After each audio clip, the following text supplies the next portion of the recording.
আসসালামু আলাইকুম। নূরজাহান কুকিং রুমে সবাইকে স্বাগত। আজকে বানাবো আমি চিকেন ভেজিটেবল। আমি কি কি সবজি নিচ্ছি: ফুলকপি, গাজর, পেঁপে, আলু, আর এখানে নিয়েছি পাতাকপি। এখানে একটা হাঁড়িতে পরিমাণ মতো পানি দিচ্ছি, পানির সাথে 1 চামচ লবণ দিয়ে ভালো করে ফুটে নিছি। এখন ফুলকপি, আলু দিয়ে দিছি সিদ্ধ করার জন্য। 1 থেকে 1.5 মিনিট এটারে সিদ্ধ করব, বেশি সিদ্ধ করব না। এখন আমার এগুলা সিদ্ধ হয়ে গেছে, আমি এগুলা উঠাই নিব।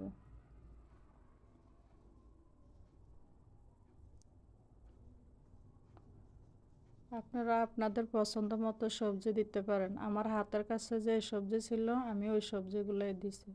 এটার সাথে আপনারা বটবটিও দিতে পারেন। এখন আমি আবার পানিতে একটু লবণ দিয়ে পানিটা আবার ফুটাই নিছি। এখন দিয়ে দিব পেঁপে, গাজর। এগুলারও আমি 1-1.5 মিনিট সিদ্ধ করে নিব।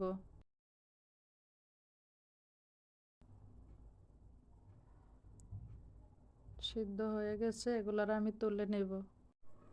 চিকেন ভেজিটেবল অনেকে অনেক রকম রান্না করে। আমি শুকনাভাবে রান্না করে দেখাইছি, আপনারা এভাবে রান্না করে একবার খেয়ে দেখবেন।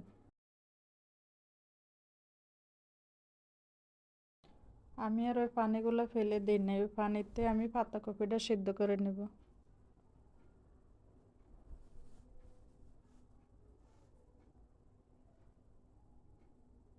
আমার পাতাকপিটা সিদ্ধ হয়ে গেছে, এগুলা তুলে নেব।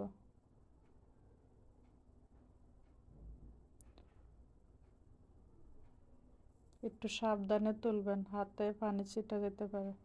এখন একটা হাঁড়িতে আমি 2 টেবিল চামচ তেল দিয়েছি, 2টা তেজপাতা, 2টা দারুচিনি, 2-3টা এলাচ দিয়ে এগুলারে একটু ভালো করে নেড়ে নেব। এখন আমি দিয়ে দিব মাঝারো সাইজের 2টা পেঁয়াজ, পাতলা পাতলা করে কেটে নিয়েছি। এগুলারে ভালোভাবে নাড়াচাড়ার পরে আমি এখন দিয়েছি 1.5 টেবিল চামচ ঘি। এই সবজিতে আপনারা ঘিটা ব্যবহার করবেন। এখন দিয়েছি আমি চিকেন, ছোট ছোট করে চিকেন কেটে রেখেছি, ওই চিকেনটা দিয়ে দিছি। এখন দিয়ে দিছি আমি লবণ। লবণটা দিয়ে ভালোভাবে আমি চিকেনটারে আবার নেড়ে চেড়ে নেব।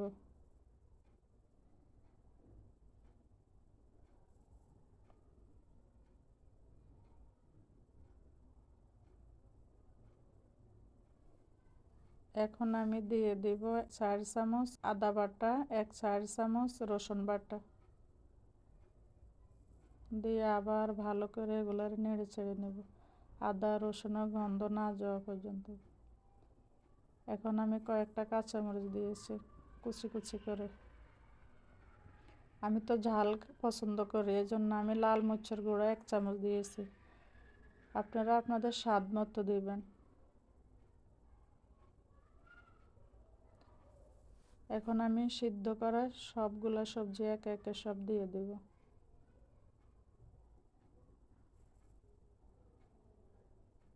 আপনারা এটার সাথে চাইলে বটবটিও দিতে পারেন। আমার হাতের কাছে যে সবজিগুলো ছিল আমি ওগুলো দিয়েছি। এই চিকেন ভেজিটেবলটা আমার ঘরে সবার অনেক পছন্দ। এখন শীতকাল, সব সবজি পাওয়া যায়, আপনারা আপনাদের পছন্দ মতো সবজি দিয়ে এইভাবে রান্না করে দেখবেন। রুটি, পরোটা, আপনার পোলাও সব কিছুর সাথে এগুলো সবজিটা মজা লাগে। এখন আমি ভালোভাবে এগুলারে মিশিয়ে নেব। এখানে আমি 1/2 কাপ পানি নিয়েছি, পানির সাথে 3 টেবিল চামচ কর্নফ্লাওয়ার দেব, দিয়ে এগুলারে ভালোভাবে গলে নেব যেহেতু কোনো দানা না থাকে।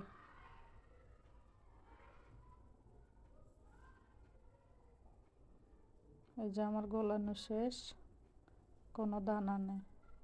আমার একটু সবজিতে লবণ লাগবে, আমি আর একটু লবণ দিছি। কেউ লবণ বেশি খায়, কেউ কম খায়, আপনারা আপনাদের পছন্দ মতো লবণ দেবেন। দিয়ে ভালোভাবে নেড়ে ছেড়ে নেব।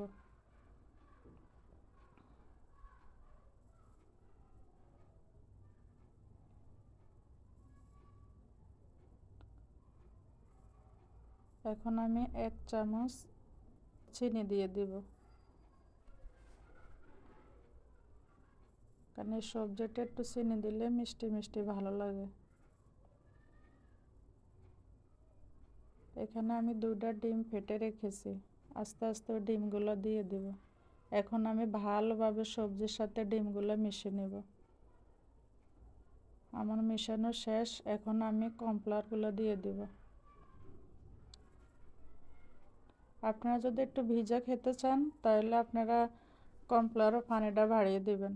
আমি একটু শুকনো পছন্দ করি, এজন্য আমি শুকনো দিয়ে পানিটা কম দিয়েছি। আর উঠানোর আগে আমি আবার 1 চামচ ঘি দিয়েছি। এখন আমি পরিবেশন করে দেখাবো। শেষে ঘিটা দিলে গ্রানটা ভালো আসে। দেখুন কালারটা কত সুন্দর, একবার বানিয়ে খেয়ে দেখবেন।